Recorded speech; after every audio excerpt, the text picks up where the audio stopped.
artista sobre a pressão estética que vive por causa da fama. E afirmou que não se sente confortável sem maquiagem por não se achar bonita.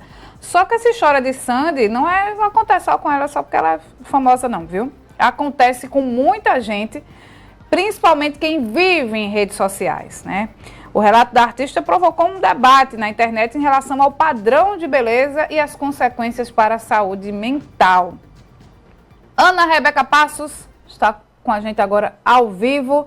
Pois é, Ana, não são só os artistas não que passam por isso, né? Como eu falei, muita gente que vive esse mundo de redes sociais. Antes a gente dizia que as pessoas viviam o mundo da capa de Caras, da revista Caras, né? Onde era tudo perfeito.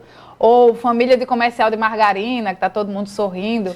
E agora com os filtros e tudo mais, as pessoas acham que aquilo ali é realidade e começam a colocar umas coisas na cabeça que influenciam bastante no dia a dia, né, Ana? Bom dia para você. Bom dia, Renata. Bom dia a todos que nos acompanham. Pois é, você tem que saber aí lidar, não é, com o que é real e com o que não é real, não é? O mundo virtual. Quando você consegue diferenciar, de fato, um e outro, você consegue até viver bem. Como, por exemplo, a gente, né? Tem dia que a gente acorda ali, não quero me maquiar hoje, tira uma foto no Instagram e bota um filtro, porque eu não sou obrigada, né? Mas é um desejo meu e eu sei muito bem que eu me aceito no meu natural de vez em quando. Só que no caso da Sandy, ela não se aceita no natural de forma alguma. E isso há muitos anos, diante da pressão que ela sofreu, ou que ela sofre desde então, pressão estética, né? Quando você não consegue se enxergar ali com o rosto praticamente sem nada. E, infelizmente, atinge nós mulheres, muito mais a nós mulheres, pela questão de pressão de corpo, né? Se você é um pouquinho mais cheinha, um pouquinho mais magra, se você usa maquiagem, se o cabelo é de um jeito ou de outro, a gente sofre muito mais com isso. A gente bate um papo agora, Renata, e para quem nos acompanha, com o neuropsicólogo Carol Costa Júnior, para entendermos melhor sobre essa pauta.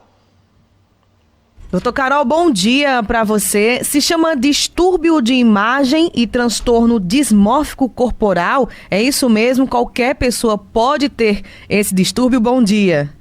Bom dia. É bem por aí. Inclusive, distorção da imagem corpórea, que é quando você passa a não se identificar mais com o seu reflexo, ou seja, com a sua própria imagem. Você prefere muitas vezes o mundo virtual, onde ali sua imagem ela é alterada através de aplicativos, ou você pode também no mundo real se ver no espelho e não se identificar com o que você está vendo.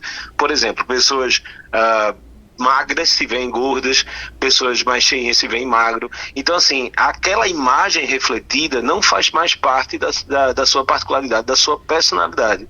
E isso tem aumentado bastante, inclusive entre os jovens, devido a essa pressão estética, né, que o mundo cobra, e que, no caso, é mais difícil você mudar seus hábitos, é mais difícil você mudar seu dia a dia em busca daquele corpo ou daquela imagem tão desejada, mas é muito mais fácil você clicar e, de repente, a sua imagem muda como mágica no mundo virtual. E as pessoas tendem a ficar mais tempo no mundo virtual, porque lá ele é mais bem aceito, as pessoas dão like e também precisa ter essa validação do like, né? Caso contrário, não serve de nada para a pessoa. Isso também está se tornando um grande problema entre os jovens, nos pacientes, né?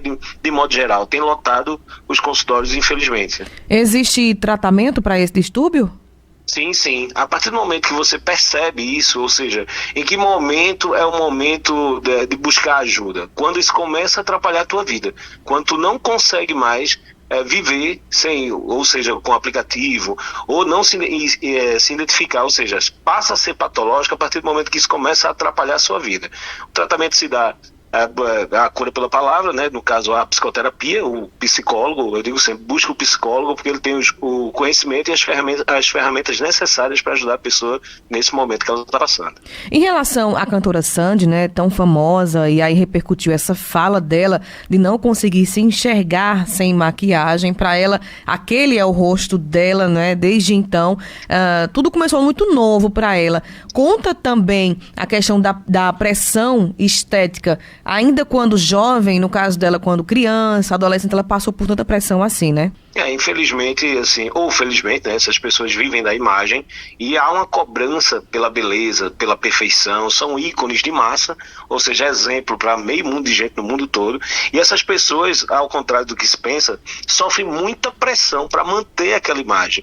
Caso contrário, você vê que os artistas são alvos fáceis, né? Então eles se submetem a todo tipo de tratamento estético, não podem engordar uma grama. Caso contrário, as pessoas vão cair em cima, porque é muito mais fácil para quem está de fora observar as mudanças, até as mais sutis. É óbvio que a Sandy, desde pequena, né, ela sempre teve essa cobrança, um corpo bonito, um rosto belíssimo, o cabelo tem que ser o mais bonito possível. E chega um momento que ela não se vê mais, ou nem se permite mais estar sem maquiagem. Caso contrário, ela não é ela mesma. E isso aí já chegou ao ponto de se tornar algo que está bem próximo da distorção da imagem corpórea. Algo que pode se tornar patológico. E se não se reconhecer, pode acontecer no dia a dia, ok. Mas você realmente passar por um quadro onde você não se aceita sem maquiagem, aí se torna patológico. Seria interessante fortalecer a questão da autoaceitação. A gente também tem visto atrizes, né, que expõem a sua beleza natural nas redes sociais para incentivar outras mulheres, principalmente mulheres, né, doutor? Sem dúvida, o autoconhecimento, ele é a grande chave, o grande caminho, né? A psicoterapia busca isso, né? Que a psicoterapia nada mais é que uma busca ao autoconhecimento. A partir do momento que você se conhece, a vida, né? Todas as nuances da vida, as dificuldades, elas passam a ser apenas coisas do dia a dia. Porque você sabe, você se conhece, você sabe onde você está pisando, você sabe dos seus limites e também as lutas que você vai travar. Isso se dá, a grande performance terapêutica é justamente buscar esse autoconhecimento. A partir do momento que eu me conheço, eu lido melhor com as adversidades. Não quer dizer que eu não possa me submeter a isso. Claro, todo mundo está sujeito.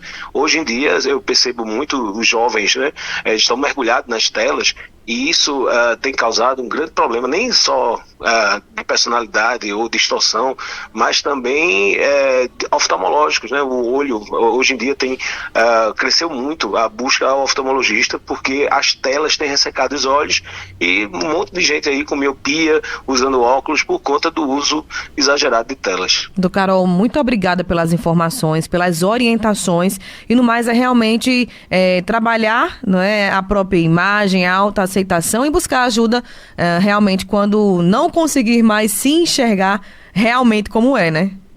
Sem dúvida, sem dúvida. Isso é uma busca constante. Sugiro a todos que busquem a psicoterapia e saibam dosar as coisas, né? Tem tempo para tudo, para o real, para o virtual, inclusive para você também. E se permita mudanças, né? Mudar é muito interessante. Não é só evoluir. Evoluir nem sempre é uma coisa positiva. Às vezes o paciente evolui para um quadro mais grave. Mas buscar sempre a mudança, e toda mudança, se for positiva, que seja bem-vinda. Obrigada e tenha um bom dia. Igualmente.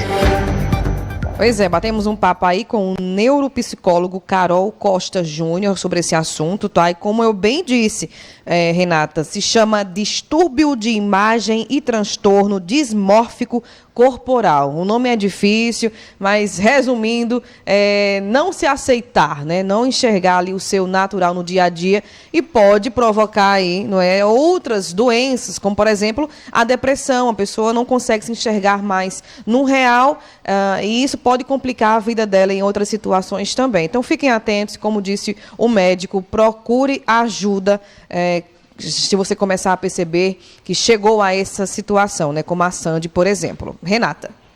Obrigada, Ana, pelas informações, menino.